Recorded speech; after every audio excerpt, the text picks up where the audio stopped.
Today, I'm taking the girls to the Hollywood Forever Cemetery.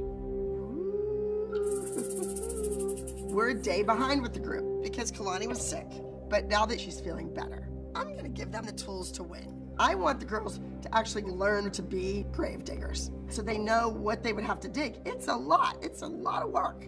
So in the dance routine, girls, pay attention.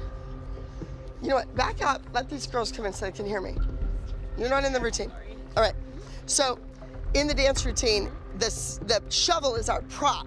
And so we're gonna pass the shovel throughout the choreography. What you're dancing about is what something people do every day. So you're sharing in this experience of helping someone go on to the next. And if you're the most famous person in the world or the most humble, it's all the same. You end up in the same place. What I wanted the girls to see is that earth, that dirt, that clay.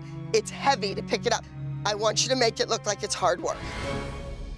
Abby, I just want to tell you again, thank you for letting Macy and I come. I know this is what I do every day with my profession, and I feel very comfortable You're not here. at the cemetery, though. You're at the funeral home. You get to sit in a nice air-conditioned office on the phone, and these guys are out here digging a grave. I mean, come on. I'm at the houses picking up bodies and doing all the dirty work, too, so it's not that. So I appreciate that, and Macy appreciates that, too. And that's why whether she's in the dance or not this week, she is here and showing you that she's committed, and she wants to help any way she can. I am really getting frustrated with Abby. Ever since I've been here, she has all these dances that have to do with death and dying, which is basically what I'm about, being a funeral director. This is what Macy knows. I don't know why Abby's trying to keep her out of this routine, but you know what? We're not going anywhere, and we're gonna prove that to Abby.